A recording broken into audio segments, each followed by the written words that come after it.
Hello दोस्तों, एक नई सीरीज हम शुरू कर रहे हैं जहां पर प्रोमिनेंट म्यूचुअल फंड्स ने अपने अलग अलग पोर्टफोलियो में कौन सी कंपनियों में और ज्यादा बाइंग की है। जैसे आज हम आईसीआईसीआई प्रूडेंशियल म्यूचुअल फंड को कवर करेंगे और लेटेस्ट बाइंग उन्होंने फरवरी के महीने में कौन सी कंपनियों में किया है उसके बारे में बात करेंगे। टोटल 6 नाम इस वीडियो में डिस्कस करेंगे। सबसे पहले जो पहला नाम है लार्सन एंड टूब्रो। अब ये एडेड क्यों लिखा है मैंने दोस्तों, ये ऑलरेडी पोर्टफोलियो में ये सब कंपनियां हैं, ठीक है। जैसे ICICI prudential blue chip, flexi cap, dividend या बिजनेस साइकिल, फिर ICICI prudential multi cap, ICICI prudential value discovery already है। लेकिन फरवरी के महीने में फंड मैनेजर ने और ज्यादा यहां पर ऐड किया है लार्सन एंड टूब्रो को अपने पोर्टफोलियो में। तो देखिए, जो कंपनी है वो इंफ्रास्ट्रक्चर सेक्टर में मेजर कंपनी है। भारत के टॉप कंपनियों में नाम आता है लार्सन एंड टूब्रो का, जैसे heavy civil, water, power transmission या फिर एनर्जी प्रोजेक्ट्स जैसे हाइड्रोकार्बन। अभी ग्रीन एनर्जी पर भी उनका फोकस है। फिर जो दूसरी आईटी कंपनीज हैं, जरूर आपने इनके बारे में भी बहुत ज्यादा चर्चा सुनी होगी, एलटीआई, माइंडट्री, एलटीटीएस। उनको एक तरीके से जो पेरेंट कंपनी है वो लार्सन एंड टूब्रो ही है। तो ये एक इंपॉर्टेंट कंपनी है और आप देखिए यहां पर मार्केट कैप अभी फिलहाल लगभग 5 लाख करोड़ को टच कर रहा है।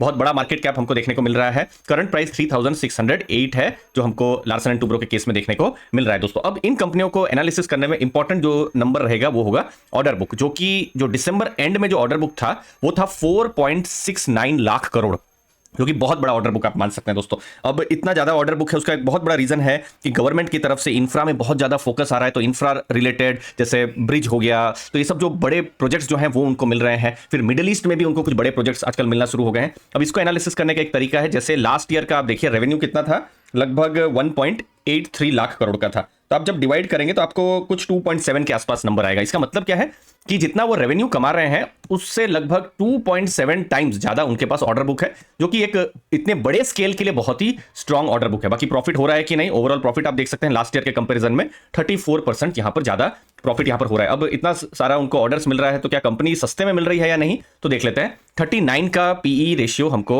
एलएनटी में देखने को मिल रहा है और एलएनटी का ये 10 ईयर का पीई का ग्राफ है 26-27 का उनको मिला हुआ है।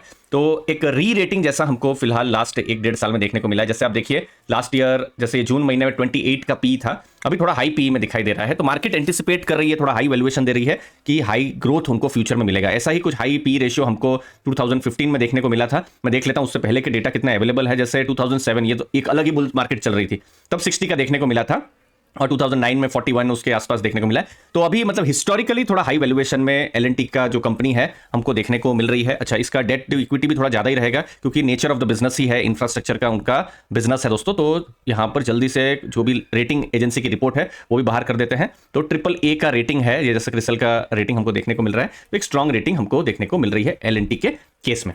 दूसरा नाम है एचडीएफसी बैंक, ऑलरेडी पोर्टफोलियोज में है और ज्यादा ऐड हुआ है। कौन कौन से जो फंड्स हैं, ICICI prudential large and mid cap, flexi cap, dividend fund, फिर value discovery fund, India opportunities fund. अब एचडीएफसी बैंक में बहुत सारे व्यूज हो सकते हैं, बट फिलहाल जो इंपॉर्टेंट व्यू है कि 2013 से 23 एटलीस्ट प्री मर्जर अगर आप डेटा देखेंगे, एडवांसेस 21% ग्रो हुआ है।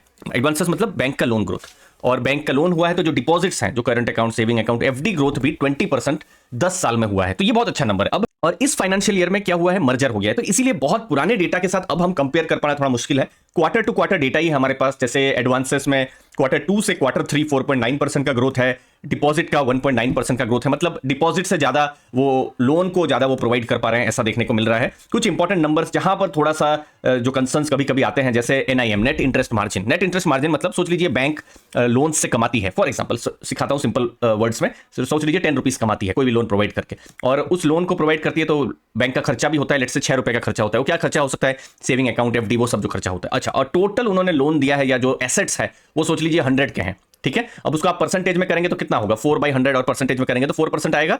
तो इसको कहा जाता है एनआईएम। तो जनरली एनआईएम जितना बढ़ता रहे उतना अच्छा, और एचडीएफसी बैंक के एनआईएम 4.2, 4.3, 4.4 उस हिस्टोरिकल इस ये वाले टाइम में इस लेवल पर रहे हैं 2015-16 उस समय में। लेकिन अभी ये गिर गया है 3.4, और चूंकि हाउसिंग लोन की भी बुक आ गई है तो और हाउसिंग लोन के स्प्रेड उतना नहीं रहते हैं। हाउसिंग लोन कुछ 2.5 उसके आसपास में ही जो मार्जिन्स हैं वो हमको देखने को मिलते हैं। बाकी बिजनेस में एनपीए अभी भी कम है, रिटर्न ऑन एसेट 2 मजबूत बोला जाएगा, और ग्रॉस एडवांसेस यहां पर ग्रो कर रहे हैं। लेकिन अभी नई बुक आई है, उसके बाद में कैसे परफॉर्म करेगी नई बुक वो हमको देखना है। इसीलिए बहुत सारे क्वेश्चंस भी आते हैं कि कैसा मर्जर सक्सेसफुल रहेगा या नहीं। अब चूंकि ये बैंकिंग कंपनी है तो पीई रेशियो नहीं, हम price to book ratio valuation में हम देखेंगे। देखिए 10 ईयर का प्राइस टू बुक उनको क्या है, 4.3 है। कोशिश करता हूं और पुराना डेटा अगर मुझे बाहर होता है तो जितना डेटा पुराना बाहर आ रहा है 4.4 का उनको हिस्टोरिकली प्राइस टू बुक मिला है और ये एक बहुत ही बड़ा प्रीमियम है। और जो हम एलएनटी में देख रहे थे कि उनको हाई वैल्यूएशन मिल रहा है, एचडीएफसी बैंक के केस में वो अब वैल्यूएशन बहुत कम है। मतलब आप सोचिए 2.8 का अभी प्राइस टू बुक है कंपनी का, क्या है अभी 1455 के जो प्राइस है उसमें। और ये जो आप देख सकते हैं ये ग्राफ आपके सामने में, इनफैक्ट कोविड का लो आया था तभी भी 2.9 का प्राइस टू बुक था, 3 का प्राइस टू बुक था। मतलब जब मार्केट गिरी थी, अभी लास्ट 10 साल में यही एक बहुत बड़ा गिरावट आई है, लेकिन उस लेवल से भी नीचे कंपनी हमको देखने को मिल रही। तो अगेन दो थॉट प्रोसेस है, मार्केट बहुत ही कॉशियस है कि भाई क्या हो रहा है, ये बैंक में फ्यूचर में ग्रोथ होगा या नहीं। दूसरा थॉट प्रोसेस ये भी हो सकता है, जैसे ये फंड ने का वो थॉट प्रोसेस हो सकता है कि नहीं हमको सस्ते में मिल रहा है हिस्टोरिकल लेवल से, तो यहां पर और ज्यादा बाइंग करनी चाहिए। आपके क्या व्यू है जरूर कमेंट सेक्शन में बताइएगा। तीसरा नाम डीमार्ट। सिंपल, हम लोग का आपके जो शहर है उसके आसपास में डीमार्ट स्टोर होंगे और बहुत ज्यादा डिस्काउंट के लिए जाना जाते हैं। तो ICICI prudential, blue chip, large and mid cap, flexi cap, multi cap, India opportunities fund, इन सब ने डीमार्ट को ऐड किया है। और ये सितंबर तक का डेटा है, 336 स्टोर्स थे। अभी लेटेस्ट में मेरे पास जो नंबर 350 स्टोर्स है पूरा इंडिया में दोस्तों, और वो ऐड भी कर रहे हैं धीरे धीरे करके। तो डीमार्ट का अगर आप देखेंगे 17.9% रेवेन्यू ग्रोथ हुआ है 37,139 करोड़ का, और प्रॉफिट्स आप देखेंगे 2,091 करोड़ का है, और एबिटा 3,159 करोड़ का है। तो चूंकि डीमार्ट है तो डीमार्ट को भी यहां पर हम देख लेते हैं। मार्केट कैप है 2.61 लाख करोड़, लेकिन डीमार्ट सस्ता भी नहीं है। पी रेशियो 108, ये थोड़ा हाई पी रेशियो है, इसमें कोई डाउट नहीं है। अब उनको हमेशा से ही वो वैल्यूएशन मिला ही हुआ है। देखिए ये पी रेशियो 118 का उनको मिला हुआ है, और 118 का पी रेशियो मतलब, और अभी उस लेवल से 108 में तो कम मिल रहा है। लेकिन इसका भी देखिए एक थॉट प्रोसेस ये है कि देखिए अब जब किसी मार्केट किसी कंपनी को 100, 80, 70 इसका इतना हाई पी रेशियो प्रोवाइड करती है तो हाई ग्रोथ भी एक्सपेक्ट करती है। तो ये ग्रोथ एक्चुअली में 17-18% है, बट एटलीस्ट 30-40% ग्रोथ हो तो बहुत ही अच्छा है। बट अगेन दूसरे जो फंडामेंटल नंबर है, आरओई स्टेबल है 16%, आरओसी 20% भी अच्छा है, डेट टू इक्विटी बिल्कुल ना के बराबर है। ये सब कुछ पॉइंट्स हैं जो डीमार्ट के लिए है। पी रेशियो थोड़ा सा ज्यादा है, लेकिन फंड मैनेजर को हो सकता है लग रहा हो, जैसे लास्ट 1 ईयर में अगर आप प्राइस देखेंगे, पी रेशियो को हम थोड़ा साइड में रखते हैं, 1 ईयर में देखेंगे जैसे 3,300 था, लेकिन अलग अलग, लेकिन लास्ट 1 ईयर में जो रिजल्ट्स जो है या जो शेयर का भाव है थोड़ा वोलेटाइल हमको देखने को मिला है। तो जो भी होगा फंड मैनेजर का जो भी थॉट प्रोसेस रहेगा, डीमार्ट को उन्होंने और बाई किया है।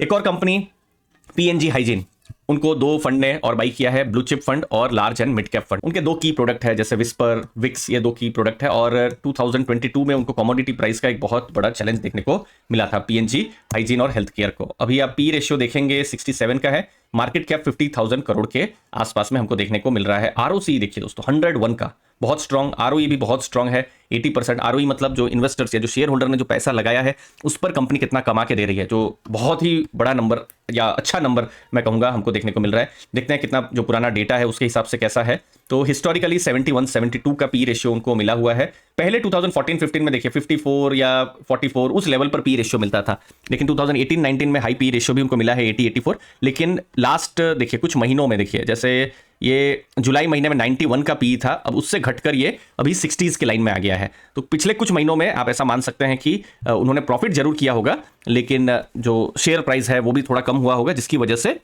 जो पी रेशियो कम हुआ है। और हो सकता है फंड मैनेजर ने यहां पर अपॉर्चुनिटीज को देखा होगा। 67 का पी सस्ता है, महंगा है, फ्यूचर में मार्केट ही देखेगी। 5वां नाम है life insurance company, ICICI prudential life, blue chip, flexi cap, business cycle fund, India opportunities fund. उन्होंने यहां पर जो कंपनी है आईसीआईसीआई प्रूडेंशियल लाइफ इंश्योरेंस उसको बाई किया है।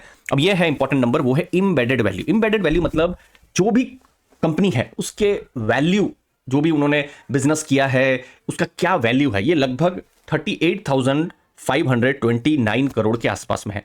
अब देखिए यहां पर चलिए, ICICI prudential life insurance 82,000 crore का मार्केट कैप है। अब इंश्योरेंस कंपनी में पी रेशियो आपको हेल्प नहीं करेगा, न तो प्राइस टू बुक भी हेल्प करेगा, यहां ये हेल्प करेगा एम्बेडेड वैल्यू। अब मार्केट कैप है 82,000 करोड़ से ऊपर, एम्बेडेड वैल्यू है 38,000 करोड़ से ऊपर। इसका मतलब क्या, जब आप डिवाइड करेंगे तो आपको पता चलेगा कि मार्केट कितना ज्यादा उनको वैल्यूएशन देने के लिए रेडी है। जैसे यहां पर 2.1 का हमको देखने को मिल रहा है दोस्तों। अब इंपॉर्टेंट रहेगा वही देखना कि उनको किस तरीके से फ्यूचर में जो है ग्रोथ यहां पर देखने को मिलेगा। कुछ इंपॉर्टेंट नंबर जैसे एनुअलाइज प्रीमियम इक्विवेलेंट, ये क्या होता है कि जो भी समय है 9 महीनों में उन्होंने जो भी प्रीमियम बेचा है उसका क्या वैल्यू है, तो क्या है 5,430 करोड़ का। फिर वीएनबी, वैल्यू ऑफ न्यू बिजनेस, अब जो किया है उन्होंने प्रीमियम बेचा उससे क्या प्रॉफिट एक्सपेक्ट किया जा सकता है, उसे वीएनबी कहा जाता है। तो 14.51 है, और उसको आप डिवाइड करेंगे तो आपको क्या मिलेगा, वीएनबी मार्जिन मिलेगा। तो ये 26.7 के आसपास में आपको देखने को मिल रहा है, जो कि लास्ट टाइम थोड़ा सा कम या घटता हुआ नजर में आ रहा है जब हम आईसीआईसीआई प्रूडेंशियल लाइफ की बात कर रहे हैं। छठवां नाम है यूपीएल। इनफैक्ट ये जितने भी नाम है, कुछ तो कॉन्ट्रा हमको थोड़ा थोड़ा दिखे, लेकिन एक बड़ा कॉन्ट्रा अगर कुछ है तो वो यूपीएल है। Large and mid cap, dividend, फिर इंडिया अपॉर्चुनिटीज, इन सब फंड ने लिया हुआ है। अब यूपीएल के केस में ये देखिए, अगर आप देखेंगे पी रेशियो आपको कुछ देखने को ही नहीं मिलेगा, कंपनी ने लॉस किया है एक्चुअली में। ये देखिए रेवेन्यू 28% डाउन, मार्जिन दोस्तों 27.2%, लेकिन 15.4% गिरे हैं। एबिटा मार्जिन 4.2%, मतलब पिछली बार 22% के मार्जिन थे, 4% का मार्जिन, मतलब बहुत मार्जिन यहां पर गिरा है। अब यूपीएल का मेन बिजनेस एग्रोकेमिकल का है और India, Latin America, US market, इन सब मार्केट में उनका बिजनेस है, लेकिन डेट इंक्रीज हुआ है और सेल्स एक्चुअली में कम हुआ है। और जो ग्लोबल लेवल में अभी भी जो फर्टिलाइजर कंपनी, एग्रोकेमिकल कंपनीज को जो चैलेंज देखने को मिल रहा है, तो वो यूपीएल को बहुत ज्यादा इंपैक्ट हुआ है। इनफैक्ट यूपीएल निफ्टी का पार्ट हुआ करती थी और बहुत रिसेंट में निफ्टी से भी यूपीएल बाहर हुई है, बहुत रिसेंट की ये बात है दोस्तों। तो ये प्रॉपर मुझे लगता है कॉन्ट्रा सोच के उन्होंने लिया है कि ठीक है बिजनेस अभी तकलीफ में है, और चूंकि बिजनेस तकलीफ में है तो हो सकता है 6-9 महीना 12 महीने के बाद फंड मैनेजर ने सोचा होगा जब चीजें अच्छी होंगी तो जो प्रॉफिट्स हैं और ज्यादा बढ़ते हुए नजर में आएंगे। अब देखिए जैसे यहां बहुत अच्छा अभी न्यूज नहीं है, जैसे क्रेडिट रेटिंग लेटेस्ट में ही देखिए उनका AA+ है, लेकिन आउटलुक पहले स्टेबल था, अभी नेगेटिव कर दिया है क्रिसिल ने, तो वहां से भी बहुत न्यूज नहीं है। तो यूपीएल अभी इनफैक्ट आपको लास्ट 5 ईयर का भी अगर मैं प्राइस दिखाऊं तो बहुत ज्यादा देखने को नहीं मिलेगा। 623 था 2019 में, अभी उसके भी नीचे देखने को मिल रहा है। बस यहां कुछ टर्न अराउंड सिग्नल का ही वेट रहेगा, और टर्न अराउंड कब आते हैं, Q4 में, फिर या फिर अगले क्वार्टर में जो जून या फिर सितंबर या फिर दिसंबर, वो देखना रहेगा, या फिर और ज़्यादा समय लग सकता है। तो इन सब चीज़ों को देखना रहेगा जब हम यूपीएल की बात करेंगे। तो फिलहाल तो ये थोड़ा रिस्की है, लेकिन एक कॉन्ट्रा कंपनी भी है जब हम फंड मैनेजर के हिसाब से देख रहे हैं दोस्तों। जो उम्मीद आपको वैल्यू मिली होगी। आपके समय के लिए बहुत बहुत धन्यवाद। मुझे जरूर बताइएगा बाकी किस फंड हाउस को हम कवर करें। आपके कीमती व्यू के लिए बहुत बहुत धन्यवाद। Thank you.